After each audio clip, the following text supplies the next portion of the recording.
Varahi silver jewellery ఇప్పుడు మన Varahi silks KPHP store first floor లో 28 March hero Teja Sajja heroine Meenakshi Chaudhary చేతుల మీదుగా గ్రాండ్ ఓపెనింగ్ జరగబోతుంది. నెలకు 8 లక్షలు మామూలు తీసుకునేటోళ్ళు ఎవరు వాళ్ళందరినీ తేల్చమని చెప్పండి అమ్మా, మనకేమో అభ్యంతరం లేదు.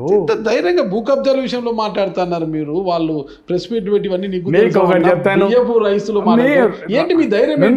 చెప్తాను, రాంభూపాల్ రెడ్డి అనే వ్యక్తి డైరెక్ట్గా ఎవ్వంతో కూడా పొర్రపాటున కూడా ఊరికే మీరు బయట ప్రపంచం ఏందో రాంభూపాల్ రెడ్డి పెద్ద ఏదో చేస్తున్నాను, రాంభూపాల్ రెడ్డి వ్యక్తిగతంగా పొర్రపాటున కూడా ఒక్కరి దాంట్లో జోక్యం చేసుకునే ప్రసక్తే లేని లేదు. రాంభూపాల్ రెడ్డికి డబ్బులు ఉన్నాయా లేదా అనేది కూడా ఒకటి అవసరం లేనే లేదు. కానీ ఒకరి దగ్గరికి పోయి చేతులు జాచి డబ్బులు అడిగి గొగతో మాట అనిపించుకుంటే స్టేజ్లో ఈ రాంభూపాల్ రెడ్డి ఎప్పుడు కూడా ఉన్నాడు. దేవుడు అనేవాడు నాకు ఏ అవసరాలకు నాకు ఏదో విధంగా దేవుడు నేను ఎవ్వని ఇట్లాంటివన్నీ పనికిరాని పనులు చేయాల్సిన అవసరం లేకుండానే నాకు ఎవరో ఒకరు దేవుడు ఏదో ఒక రూపంలో నాకు సాయం చేస్తున్నాడు, నా పనులన్నీ అయిపోతుంటాయి తప్ప నేను పొరపాటున వీళ్ళను అనేది మాత్రం పొరపాటున కూడా ఈ బియ్యము వీళ్ళను వాళ్ళని చాలా ఏదన్నా మన దగ్గరకు వచ్చి మాట్లాడితే ఎవరన్నా ఉంటే వాళ్ళకి చెప్పండి సార్ అంటే చెప్తాం తప్ప పొరపాటున కూడా నాకు డబ్బులు తెచ్చేయండి మీరు అమ్ముకోండి అని మాత్రం పొరపాటున కూడా చెప్పను. ఓకే, పాణ్యంలో ఒకవైపు బైరెడ్డి శబరి గారు, బైరెడ్డి రాజశేఖర రెడ్డి గారు, గౌరు వెంకటరెడ్డి గారు, ఏరాజ్ ప్రతాప్ రెడ్డి గారు అందరూ కలిసి మిమ్మల్ని కార్నర్ చేశారంట. ఏరాజ్ ప్రతాప్ రెడ్డి పాపం ఆయన ఏం చేయాలి, మళ్ళీ ఆయన అనవసరంగా ఎందుకులా వీళ్ళు ఒకవేళ ఏరాజ్ ప్రతాప్ రెడ్డి పాపం ఆయన అంతకుముందు 2014లో ఉన్నాడు, కానీ ఆయన నన్ను కార్నర్ చేసేది పాపం ఆయనతో మనకేముంది, మనకేం ఆయన మనతో మీద. ఇక్కడ 2 జిల్లాల్లో కనపడనేది రాంభూపాల్ రెడ్డి.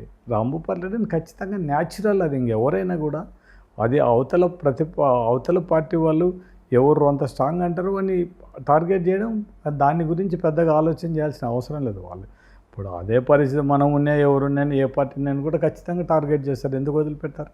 మిమ్మల్ని బలహీనపరచాలి అనే ఉద్దేశంతో కర్నూలు కార్పొరేషన్లు అంటే మీ నియోజకవర్గ 16 డివిజన్లలో కూడా ఉన్న కార్పొరేటర్లకు గాలం వేశారు, వాళ్ళని పార్టీలకు తీసుకోవడానికి గాలం వేశారు అంటున్నారు. నిలబెట్టుకోగలరా వాళ్ళని మీరు 16 మందిని? నాకు ఇప్పుడు మీకు ఒకటి చెప్తానండి, నా మీద ప్రేమ అండి, నా మీద నమ్మకం ఉండేటోళ్ళు ఉంటారు, నా మీద లేని వాళ్ళు పోయిన వాళ్ళు మనం ఏం చేస్తాం చెప్పండి. అంటే ఇప్పటికీ మాట ఎందుకంటే విశాఖపట్నంలో ఇలానే కార్పొరేటర్లతో వెళ్ళిపోతుంటే జగన్మోహన్ రెడ్డి గారు వెళ్ళి మరీ 1-to-1 మాట్లాడి సర్దుబాటు చేసిన 3 నెలలకే మళ్ళీ వాళ్ళు ప్లేట్ ఫిరాయించేసి పార్టీ మారారు. ఈరోజు జీవీఎంసీ కోల్పోవడం జరిగింది, మీరు మీ చేయి దాటిపోయింది అనమాట. అది ఇప్పుడు నీకు చెప్తాను, ఇప్పుడు రాజకీయాలలో మనం ఉండే కార్యకర్తల నాయకులు కానీ 90% మన వాళ్ళు వదిలిపెట్టి పాము అనుకుంటాము. వాళ్ళు ఏదైనా ఉన్నప్పుడు నాకు తెలిసినంత వరకు పాణ్యం నియోజకవర్గంలో ఉండే వాళ్ళందరూ గట్టిగా న్యాయపడి ఉన్నారు.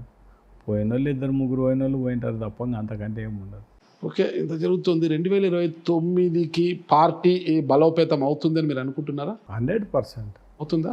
ఖచ్చితంగా. ఎలా అవుతుంది అసలు? లిక్కర్ స్కాములు అంట, లిక్కర్ స్కామ్లో రాజ్ కేసిరెడ్డిని ఈరోజు చెప్తాను.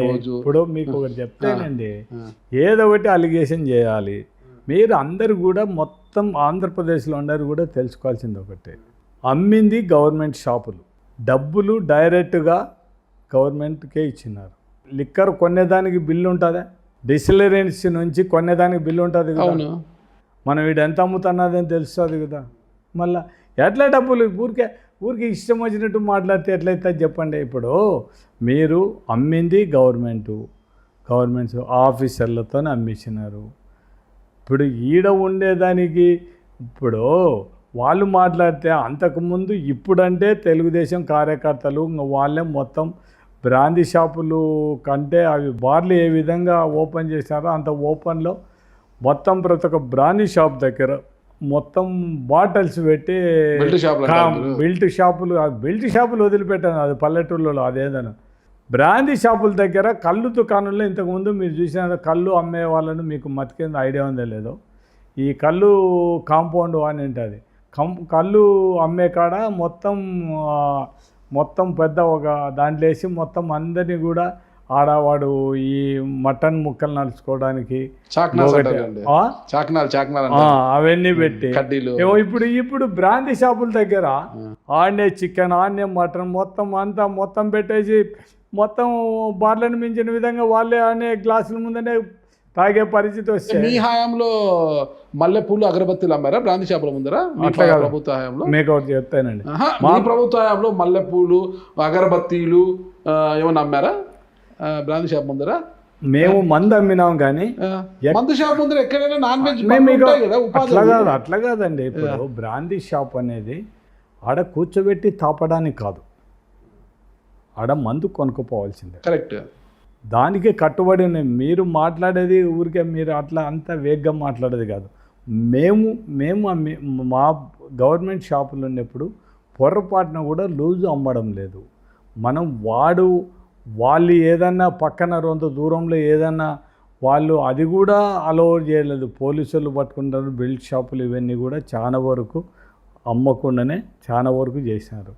ఈడ ఇప్పుడు మీరు చెన్నమ్మ సర్కిల్లో చూసుకుంటే మొత్తం బ్రాందీ షాప్ మీరు సాయంత్రం మీరు 6 తర్వాత 6:30 తర్వాత చూస్తే మోటార్ సైకిళ్ళు బారును మైపించే విధంగా మొత్తం ఆనే గ్లాసులలో పోసుకొని ఆనే నలుచుకుంటా మొత్తం ఉండే తాగే పరిస్థితిని మీరు ఒకసారి చూడండి. మీరు మీ కార్యకర్తలతో వెళ్ళి అడ్డుకోవచ్చు కదా ఆ పరిస్థితిని. అట్లా కాదు, అడ్డుకోవడానికి వెళ్ళేది.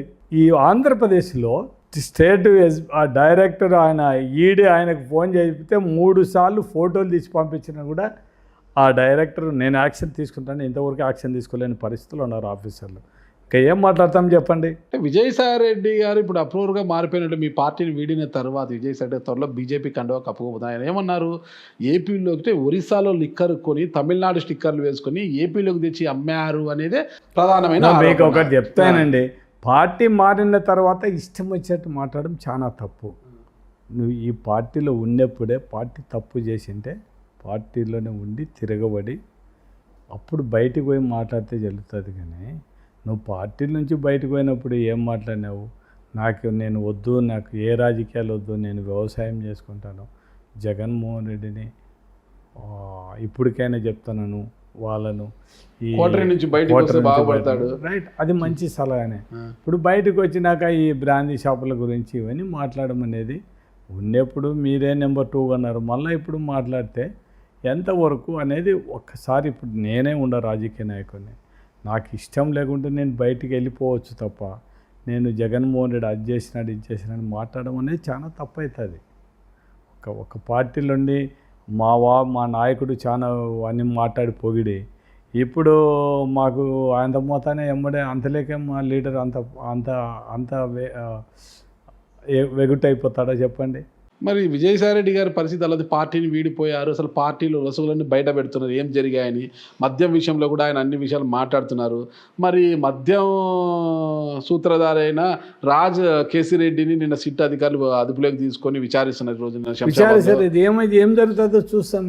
ఓకే, మరి జత్వానీ కేసు సీనియర్ ఐపీఎస్ అధికారి ఒకప్పుడు కర్నూలు జిల్లాలో ఎన్కౌంటర్ స్పెషలిస్ట్గా పెరిగిన పిఎస్ఆర్ ఆంజనేయులు గారిని కూడా ఈరోజు నిన్నటి రోజు సిట్ అదుపులోకి తీసుకుని ఆయన కూడా విచారిస్తోంది. ఇప్పుడు మీకు ఒకటి చెప్తానండి, ఇవన్నీ ఇప్పుడు మీకు ఇంతకుముందే చెప్పిన గవర్నమెంట్